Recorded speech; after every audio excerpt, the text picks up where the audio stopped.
Hi, everyone. Welcome to the Z Time Chat, the podcast by Gen Z for Gen Z. I'm Sophie, one of your co-hosts with Marin. Marin, what type of drink or what type of tea are you drinking today? I like how you left that open-ended. Yeah. I am drinking butterfly pea tea. Again, not from butterfly's urine. The pea, I felt like I needed to specify that. What are you drinking today? I'm just saying, of all of the animals pee, I would be most willing to try butterfly. Butterflies, yeah, exactly. Maybe it is. We don't know. I'm drinking multiple things, but I'm just going to share that I'm drinking chamomile tea. It's nighttime for me, so cheers. Yeah. So smart choice. So to start us off, we just wanted to let everyone know we now have a TikTok account. So yeah, go make us TikTok famous. No, I'm joking. Do follow us on TikTok. TikTok. Because it is like unique and different content than what you might see on Instagram or YouTube or any of the other platforms on which you follow us. And you should follow us on all of our social medias, which is Twitter, Instagram, and TikTok. That's it. Yeah. You'll just find us under the Z Time Chat. I mean, there are not a lot of accounts titled like us, and it's the same profile photo for everything. But yeah, we'll be posting like little behind the scenes snippets and stuff like that. So go give us a follow. And speaking of TikTok, we had a few comments giving us different like requests on what to talk about. And one of our major ones was talking about Harry Potter. Now for Harry Potter, I don't think we could do a whole episode on that, but I mean, we could, but maybe we won't. But maybe we won't. Or maybe we will. I don't know. Yeah, we'll figure it out. But just to respond to that viewer, my Harry Potter house would be a Hufflepuff. What about you, Marin? I've been told I am a Gryffindor. I've taken a quiz. I've been told I'm a Gryffindor there, but it should be known this does not come from me because I have not read Harry Potter. Yes. So Marin has just become the most hated co-host of this podcast, which is making me happy. But here's the thing. I feel like with everything, which is going to interestingly kind of segue into what we're going to talk about, but with J.K. Rowling sort of getting canceled and being very transphobic, right. I'm sort of like, which side of history am I on, though? No, but okay, whatever. Well, to be fair, I don't know. I mean, I am definitely into Harry Potter. I mean, my whole family has watched Harry Potter and read Harry Potter, so I'm not a poser like Marin, but I'm joking. But I am more of a Percy Jackson girl myself, and I know that the author, Rick Riordan, I think, he hasn't done anything to be canceled, so yeah. Or has he? Haven't read. Oh no, man! Our whole friendship is just like crumbling today. No, I feel so bad. So I feel like I'm more relaxed now. But in middle school and high school, I was kind of a snob and refused to read any young adult fiction because I thought I was too cool for it. I thought I was cool reading it,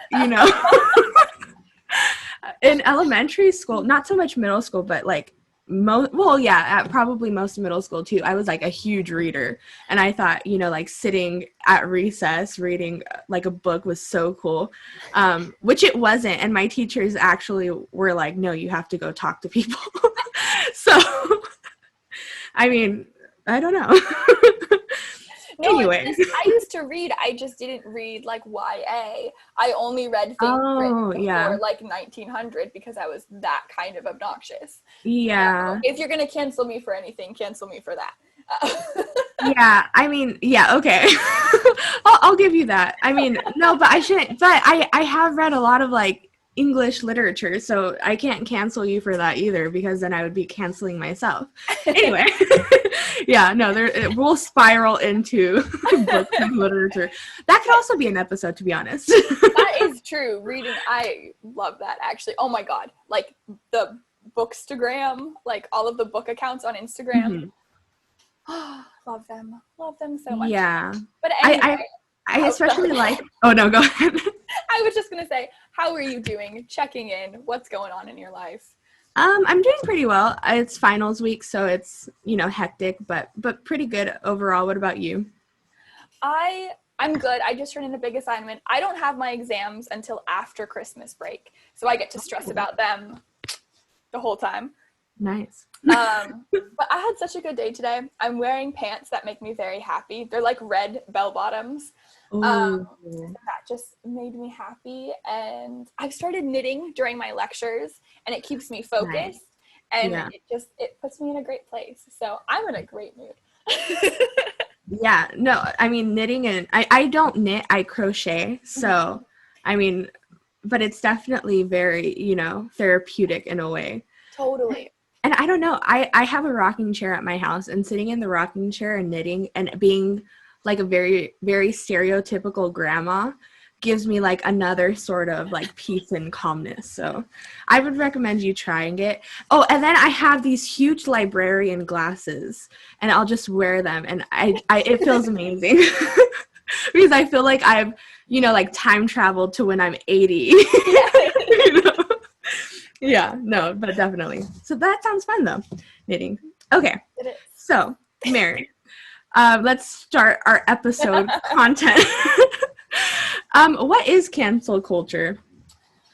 Okay, so I guess I should have pulled up a dictionary definition, but I feel like most people are familiar with the term. Basically, it's this idea that in our society, I'm going to go ahead and say mostly, well, no, I'm just going to say society generally, but particularly on social media, when somebody in a prominent position says or does something that some number of people decide is politically incorrect, inappropriate, or just straight up offensive and not okay, and they get quote unquote canceled. So like people usually unfollow them, they'll get canceled, most of their bookings will get canceled. I'm trying to think of like recent examples.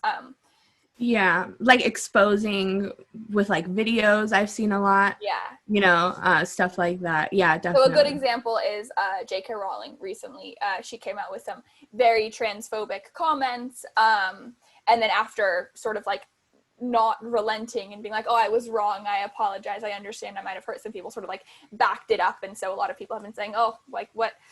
I don't really think you can be part of the conversation anymore. And that's, I don't want to say that's trivial, but there are examples where it's like smaller, but in other cases people say like Harvey Weinstein got canceled because he was convicted of crimes. Yeah, no, and it's funny because there's like definitely two sides to cancel culture, you know, where it's like the small petty stuff. And then the huge, like, why isn't there being legal action taken, you know, at this point? It really is like a huge, like, night and day sort of situation, but it's all in the same, you know, societal idea, you know? Yeah. It's really weird. Yeah. And sometimes it's as small as, you know, like tweets getting pulled up from, you know, 2013 or something.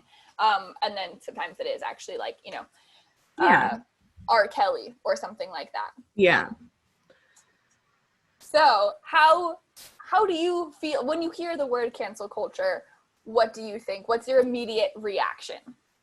Well, I think it definitely depends on the situation. I think in my mind, again, it is, like I just said, it's very, you know, like night and day with the situations.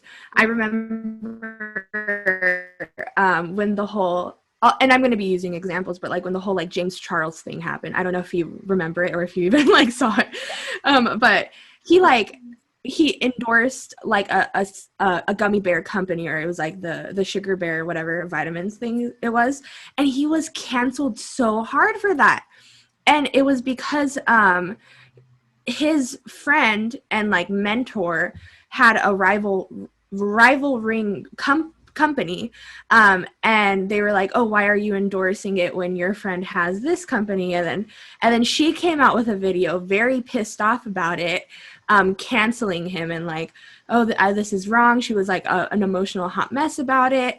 And then like a bunch of other beauty YouTubers came out and were like, oh my God, how dare he's canceled. There were other stuff that came up, and just because of this like one instance, and he was like completely canceled. He lost, I think it was like $500,000 followers in a day. It was something, I don't know the specific numbers, but I thought his career was just like completely ended.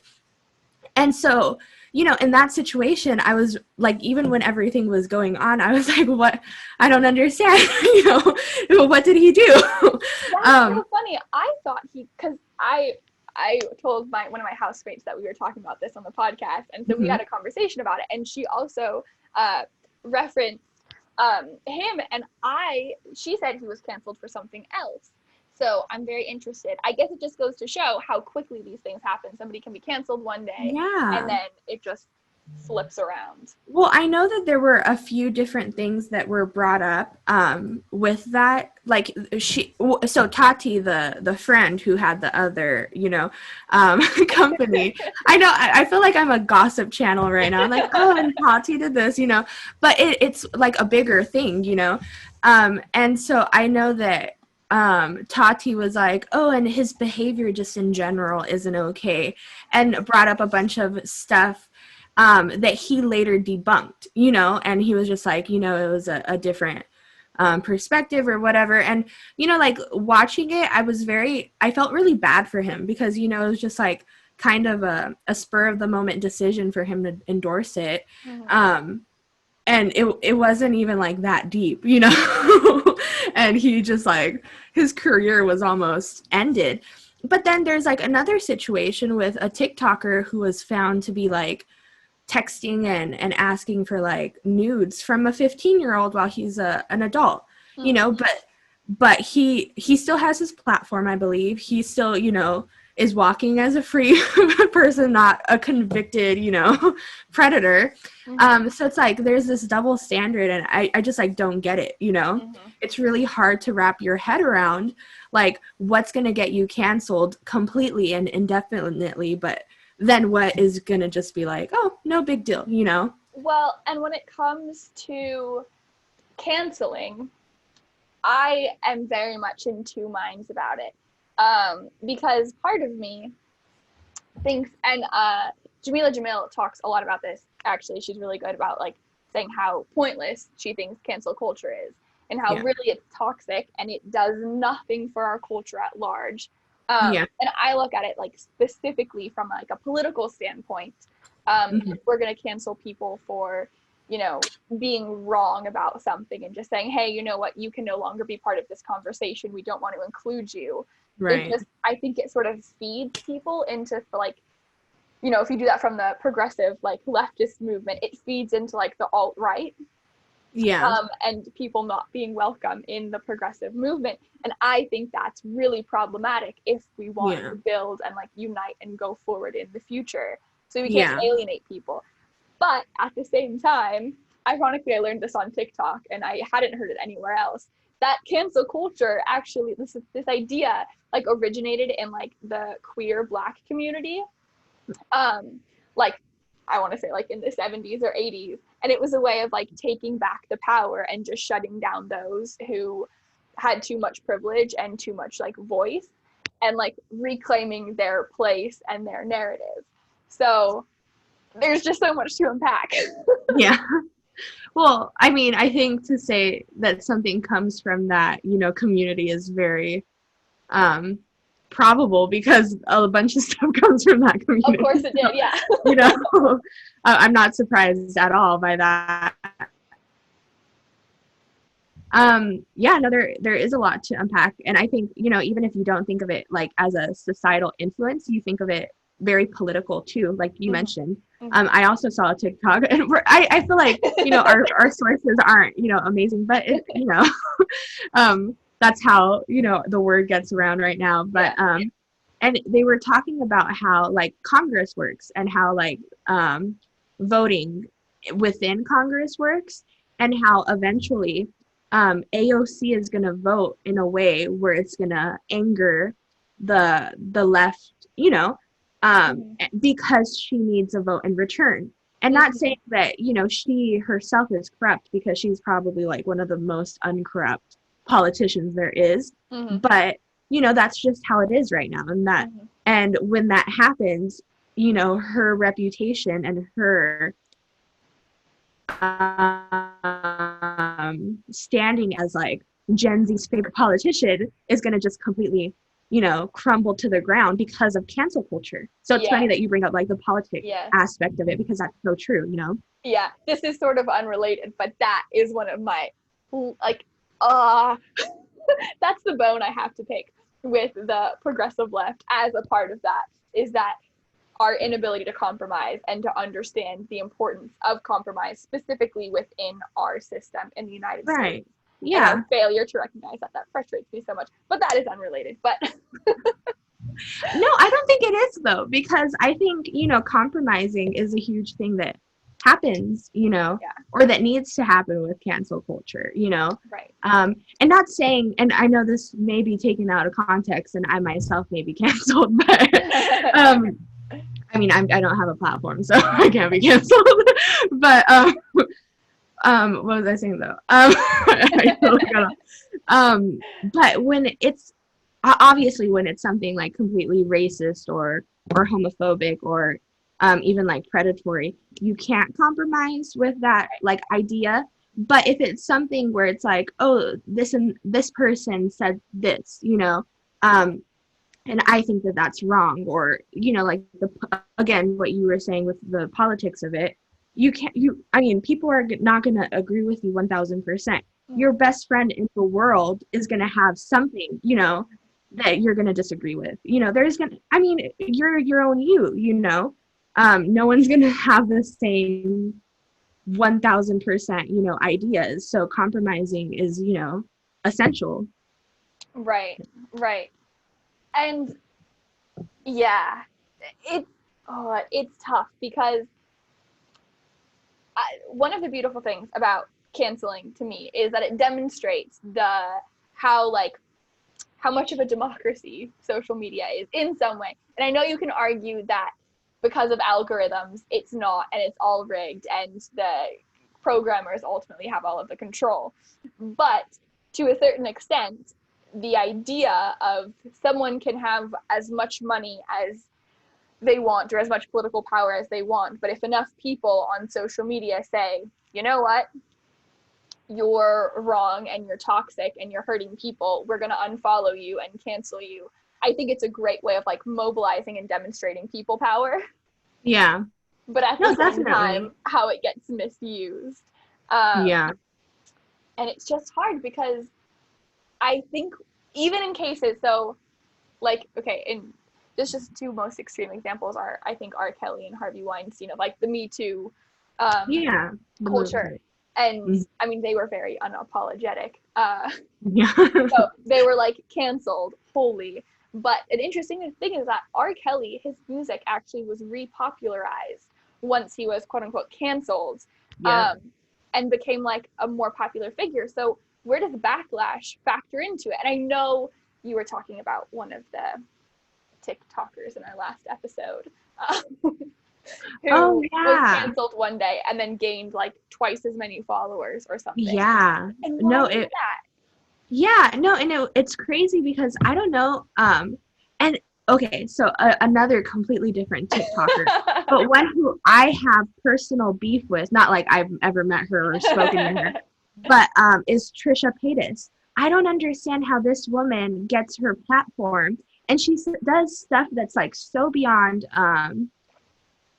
wrong sometimes, you know, and she backs people who are, you know, people who are very what is it called, like problematic. But she still has her platform. But you know why? Because like people will go back and watch her videos on TikTok, and so TikTok's algorithms boost it because more people are watching it, but it's in a negative way. But then either way, she still gets boosted, you know. Which is crazy to me. And I think that's what happens with R. Kelly too, because it's like, oh my God, like R. Kelly, what song did he do? And then you look up the songs, and then, you know, you listen to the song and you're like, oh, that's right. Oh my God, I hate him. But you still listen to that song. But it's still a good song. Yeah. But yeah, you still listen to it. YouTube is going to be like, oh, people want to hear this, and put it on the timeline, you know, or whatever it is. The Explore page on Instagram, the same sort of thing, you know? It's like, how does this stuff keep happening? The same thing with like the D'Amelio family. whole was they uploaded like a vlog, and people thought that it showed them to be like very privileged and ungrateful, even though they're, you know, like millionaires at this point with, Right. you So know, they all are their fame and privileged stuff. and grateful. Yeah. And they were being ungrateful to like one of the chefs, I think. So, something had happened, but people went to go watch the vlog fully to see when that happened, you know? So then they got like millions of views. Right. And then again, it's boosted. And then something like TikTok, where there's like the creator fund and you get money from, you know, people watching it. It's like, you know, what's going on? So being canceled is a form of relevancy, is basically what that means. I would say so. I definitely think that, you know, like you get something out of it, which is crazy. Well, and I know like the like celebrity or influencer like apology video has just become like a hilarious like trope on TikTok. Yeah. Well, I've seen some of them that are very sincere.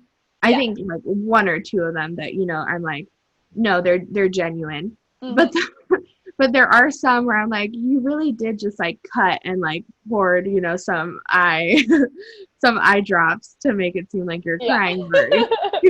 Or, you know, again, like a meme on TikTok. I mean, it's funny. Yeah. It's hard because I so acknowledge that, and honestly, it was really funny. So I was reading a couple articles before we recorded, just to be like, what's out there? Give me a briefing on cancel culture. And I was reading about some cases that I didn't know about. And my mindset sort of going into recording this episode was that cancel culture is toxic, and certainly like basically I think it's becoming irrelevant and we need a more wholesome way to go forward. But as I was reading this article, I was finding these people who had, you know, said racist things, and I was immediately going to my Instagram and unfollowing them. So I was like just perpetuating the cancel culture. And then realizing, I was like, oh wow, this really like taking away people's platforms is really powerful.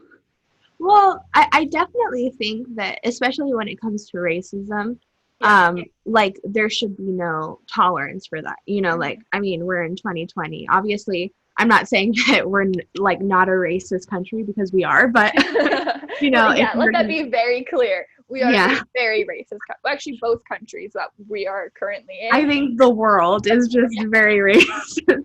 But you can't. I totally forgot what I was saying. Sorry. We are a very racist country, and so like you shouldn't have a platform, you know, if you're going to be a racist person or an intolerant person or a homophobic person or a transphobic person.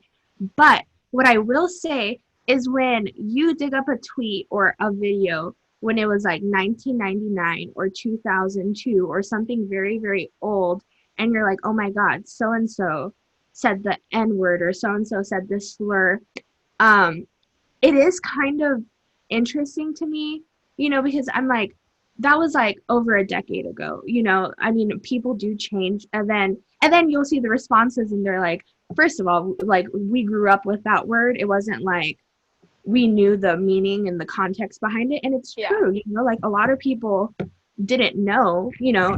Oh, my mic just fell, sorry. A lot of people didn't know. That's great. Sorry, guys. A lot of people didn't know that content or that context of that word or that slur, and not in any way excusing it, but if they're owning up to it and if they're acknowledging it and if they're, you know, apologizing to that community, I don't see why there shouldn't be that sort of like leniency, or not leniency because that sounds horrible. I mean, that's not leniency. That's just evolution. That's learning to me. Yeah. That's how it should be. We find something, we dig it up, however it comes to light, and we say, hey, this is actually not okay. And then someone said, wow, and they're given the time to like educate themselves and figure it out, and then come forward and say, hey, that was wrong. I can do better. Let's move forward together. No, definitely. That's not what a lot of people do. You call them out, and they throw a fit. The point, case, it's like, bye. And I think the point of which I'm trying to make is like, if you own up to it, if there's some sort of like apology or, you know, or consequence, not even consequence when it comes to like that sort of thing, but consequence if you had done something like illegal, you know, or, you know, like something like that, then you do have room to grow, you know. I mean, you're a human, you're allowed mistakes, and it's completely natural. But if you're like, oh, I'm going to go about my life and we're not going to talk about that incident, then that becomes a problem. Then that becomes, oh, you're trying to hide it, you're trying to, you know, do this. It's just a very interesting topic. You know, it is. I want to do something that I actually didn't check with you before I said we should do this. But I think we should tie this into the election that we just had. Okay. Because, and I think I've brought this up before because I really struggle with it. But a lot of Gen Zers, when they post political things on Instagram, TikTok, as a form of like self-preservation, will say, if you disagree with this, you can unfollow me. I don't know why we're friends, basically. And with the current division in our country, which I think really saying unfollow me is a form of cancel culture based on political ideology. Yeah.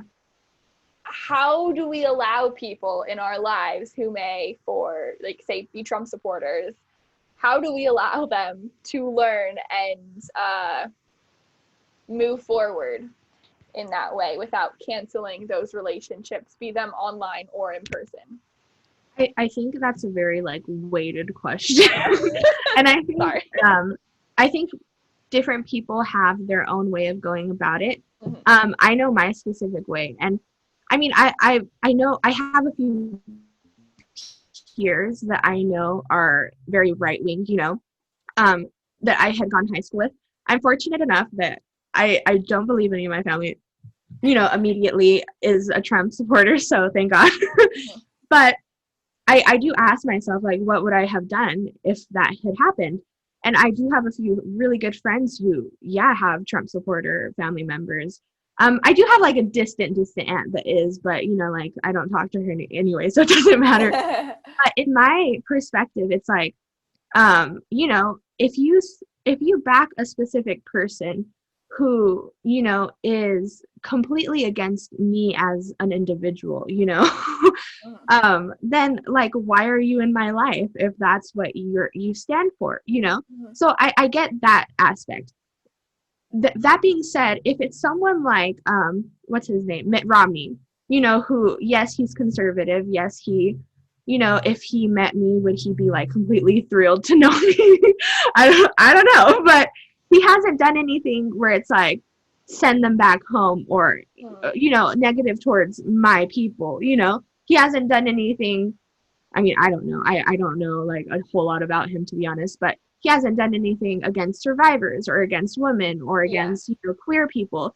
So if you're a Mitt Romney person, even though I am left-winged and I am a Democrat and I wouldn't have voted for him, would I cancel you out of my life? Absolutely not. But if it's Trump, you know, who is completely against me, who is completely against my identity, and, you know, people that I know's identity, I know, then that is a different thing, you know? So I think it just depends on the extent and the situation. Even if it is, you know, the situation where they're like, oh, I like what he's done with the economy, which is, you know, kind of like, ugh. But, you know, that's still like, well, you're buying the whole potato, you know?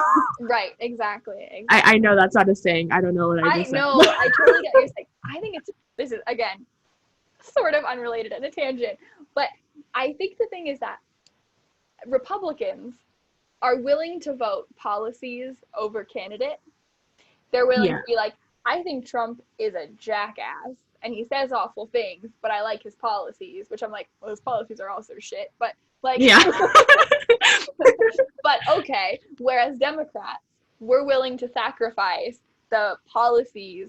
And I don't think this applies to Gen Z.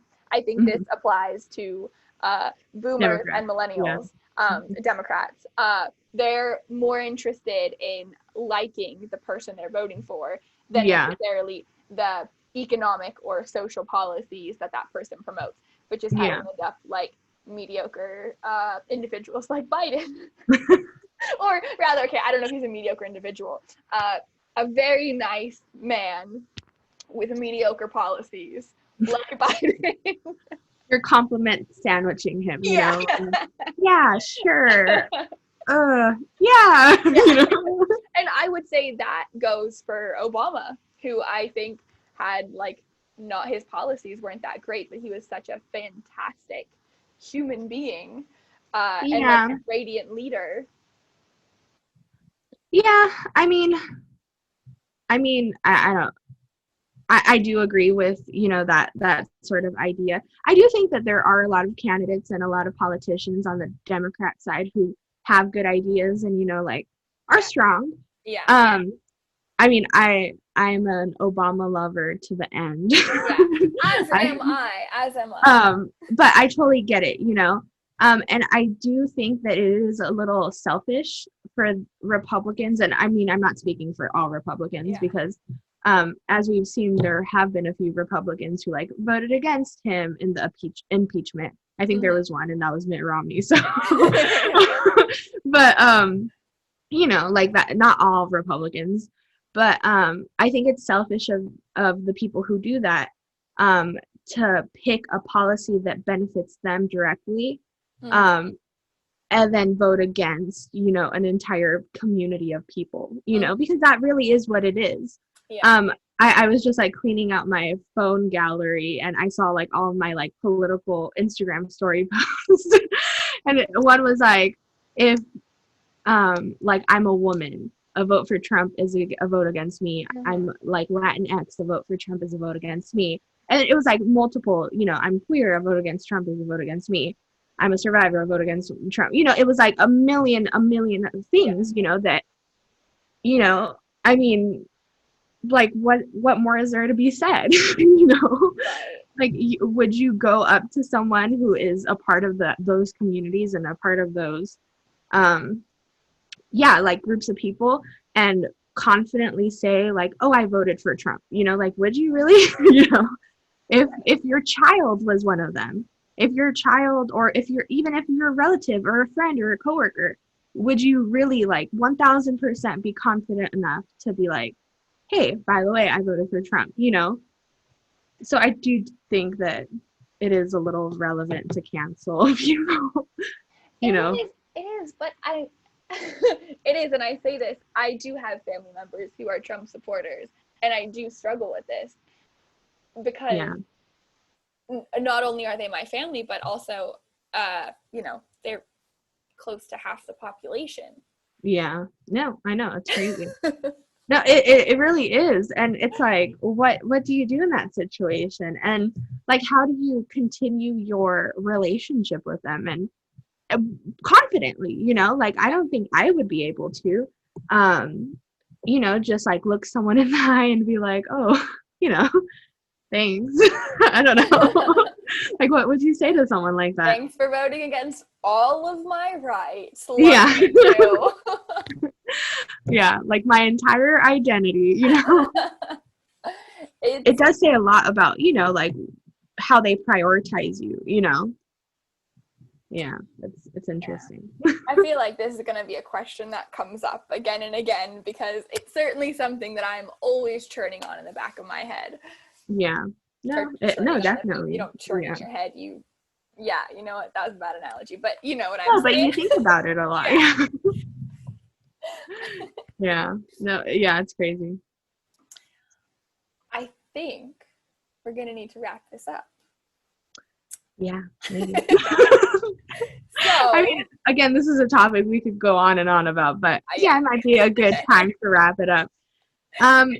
Thank you, everyone, for sticking. Thanks for listening. Yeah. And ask your friends, ask your family, ask the person on the bus next to you, which hopefully you're 6 feet apart from. We're in Purple Tier, California. Yeah. Ask them about cancel culture. Have a conversation. I had a lovely conversation with my housemate today about it. So talk to someone, have the conversation. And then also follow us on social media. Yeah. At the Z Time Chat, ZEA. TIME. Oh, yes. I figured everyone knew how to spell time. Yeah, I just wanted to make sure you weren't having like a brain fart about it. But yeah, no, definitely follow us on everything. Our next episode will be eventually. We never have like a set date and time for these things, but yeah, our next episode is going to be most likely on violence against women, so that's going to be a fun conversation. Be sure to look out for that and have a great day. Thank you. Catch you later. Catch you later.